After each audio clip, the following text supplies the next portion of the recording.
the coach feeling? Excited, ready to go? There's a little bit of trepidation, really. I'm on edge about how the game's going to start and getting momentum, and I think the boys are as well. The Eagles lead by 9, and it's a nightmare for the Western Bulldogs. A bloody nightmare. Their destiny is out of their hands. Any time in this game when you face adversity, which we are, it's about making sure that you're glued together, looking towards this week, still trying to find optimism and looking at it as an opportunity. But from a leadership perspective and coaching the team and the club, I'm really comfortable with my tenure. Huge game for the Dogs. We'll go through it in the Medallion Club in a few moments' time.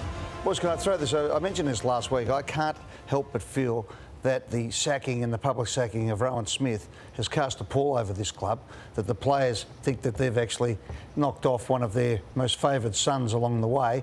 And Luke Beveridge last week, the week before when it all was announced, felt really bad about it. And the players believe they're a top 4 side, and they're outside at the moment after 2 weeks of just horrible football. Does that make sense? Can those things happen around a club? Well, I mean, I know they do. Yeah, I think that if things aren't going well, things like that can just add to it, in my opinion. I don't think it's the key thing, but I do look at, I think when a club's going well, you see players are just improving across the board. Whereas I look at the Western Bulldogs, and apart from Bontempelli, who's a champion, he always is, maybe Tim English has improved, Ugle Hagen's improved a bit. Across the board, like Bailey Smith, Bailey Dale, Jack McRae, just so many players who are well below their best, which says there's some issues at the club. Yeah, Lottie, you're mentioning Bailey Smith. There's a lot to play out with him. Now, the official line is he's contracted as a Bulldog for 2024, but Geelong has shown interest in him in the past, and they are showing interest in him again. It will be a conversation that will be had behind the scenes. There's a mutual friend, a mutual sponsor of Bailey Smith personally, and the Geelong Footy Club. So it won't need to do any third parties with Geelong because Cotton On is one of the it's all above board. That one's already been signed off. And they supported him immensely when he was going through that trouble off field last year. And he needed some support at the time, and they backed him. And look, again, the party line on this until trade week comes and goes will be that he's a Bulldog man. But there are conversations in play that align themselves with him not necessarily being at the Bulldogs next year. And it would make perfect sense if he's got a great relationship with a great Geelong family in the Austins, and that was where he was going.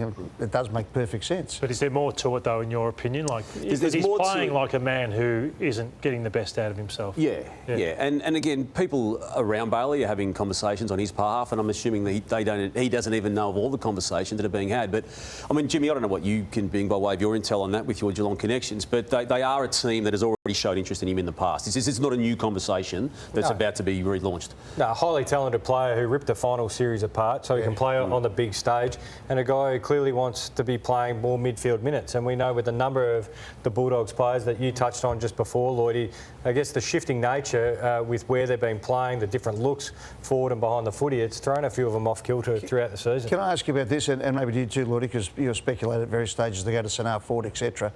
When you are a high-profile player like that and everyone's pulling your coat, what's going on? How are you not playing like you did last year, etc., etc.? And you go, well, I'm being played on a different position and etc. How much of that gets into your mind? And also you think, well, they're not going to play me in the centre.